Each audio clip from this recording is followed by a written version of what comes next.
Welcome back to This, That, and the Other. In the former episode on the 65 F100 project, you've seen us put a floor pan in. Now, we're also moving back to floor pan, but specifically where this cross member is. So we're going to get this cross member replaced and build us a new section, new patch panel to go in there. Stay tuned. All right, sliding into this rust repair, we have got somebody looks like they've either had that apart with a hacksaw or machete or bare teeth, I'm not sure, but it looks terrible. We've got that problem to deal with. We've got inner rocker to deal with. You can see where this guy is actually rusted. That's actually a hole we're gonna see on the opposing side. And we can see a whole lot of rust jacking, which is what the most commonly occurs on these cross members and the floor pan above it. So let's jump to the top side.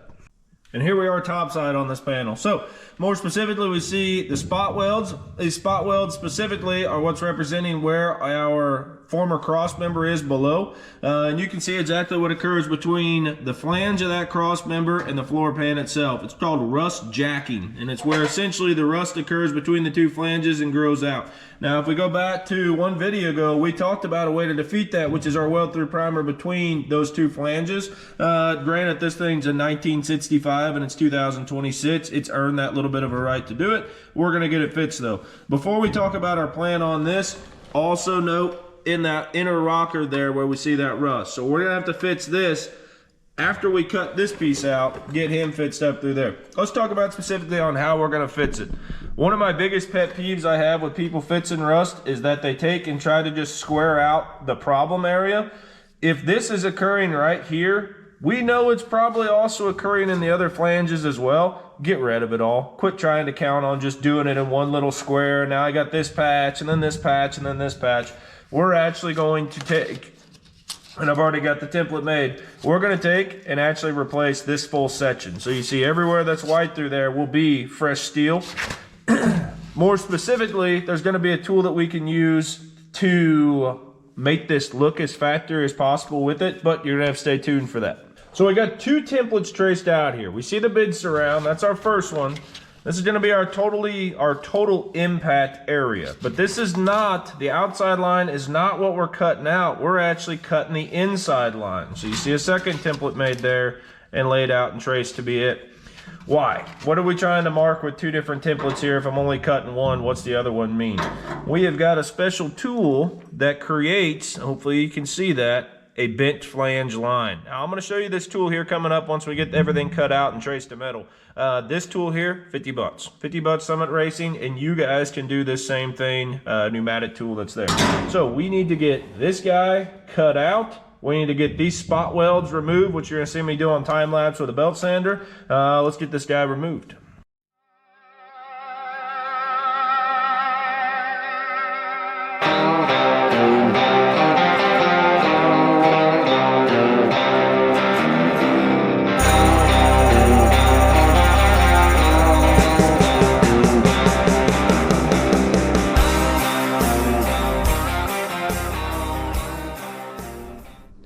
Okay, I talked about that miracle tool that's going to be making us a perfect flanged edge that's there. I've already got about half of this one done and we're nearly there. So we just need to finish it. You can see how we make these nice corners too.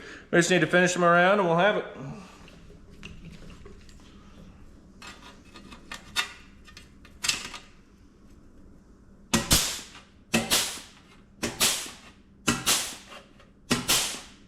I like to go back over them twice, just to kind of keep a real distinct line, but once is usually enough.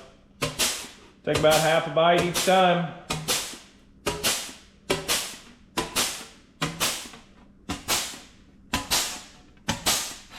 Well, I say, I just looked them up again this morning to check prices on it. You can buy a variety of them from like Summit Racing. I think they're 50 or 55 bucks, so hard to beat.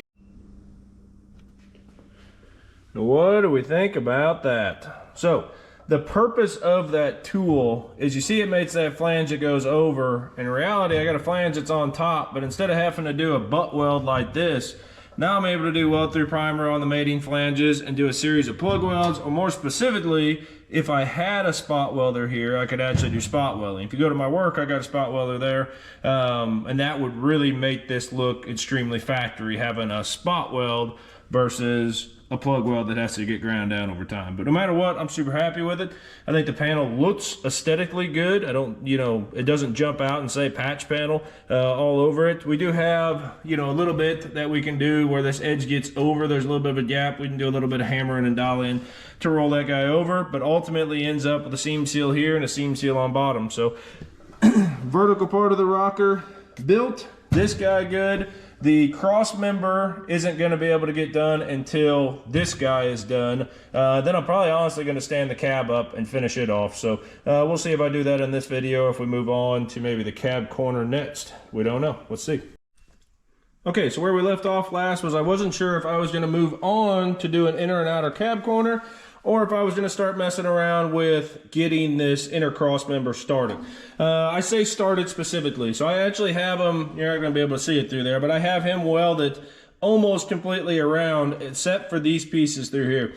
This piece is pretty level with it, but you see where we got a little bit more of a gap than what I would have been after. This side here has about the same gap, but this piece is actually twisted down a little bit. I don't know if it was Sawzall or what it was, but this guy got down.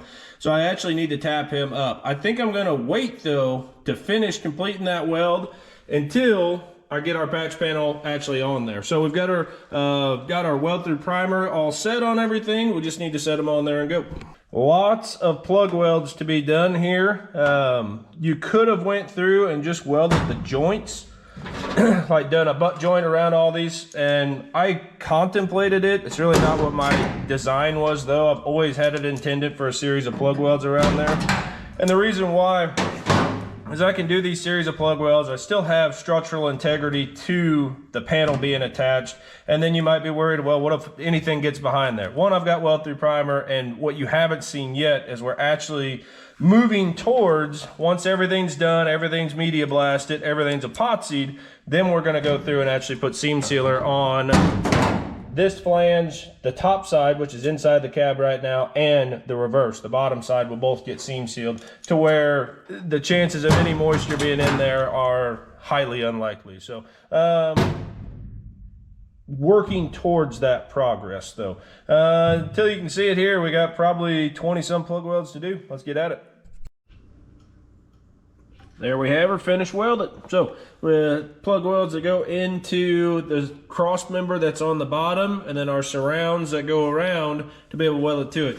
Remember too, we had this piece lapped over just like they did. So we got a stitch weld here, stitch weld there, and there she is. Tape means nothing. In reality, I just put the tape there because you can see where seam sealer was originally. With that piece that we made, we wanted to make sure that we don't get a bunch of burrs and spurs and everything else down there that may cause surface rust in the future too. So I'm just trying to be preventative and keep stuff out of it. And that wraps up part 2 on the 65 F100 rust repair video. Our third and final video is actually going to be on the cab corners that are there, both inner and outer cab corner. I have never done one of these on this series truck or even a 70 series truck. They all need it. I just don't. I've never had to do one before, so I've always just run them as rusted and not caring. This will be a first for me. We've really struck out. We're 0 for 2 right now as far as aftermarket patch panel pieces that were purchased and successful. I didn't get on my soapbox with that crossmember piece. It was trash too. Honestly, every little bit of it. Flanges being bent wrong, pieces too wide. The bottom part gets crooked. I don't know. I don't know if I'll make a video on it or not whenever I get the cab tilted up and start grinding, but it was trash to say the least. So the only piece that is truly fit with success has been the one piece that we made so far, technically 2 pieces, which was our inner rocker replacement and our kind of patch panel piece where that cross member was. So we're gonna find out. Let's see what happens as far as these cab corners go. Hopefully they'll be successful. I don't know. You're gonna have to wait and stay tuned for another episode on this, that, and the other. Part 3 coming soon. It's supposed to get a little cool tonight. Looks like I'm gonna have to hold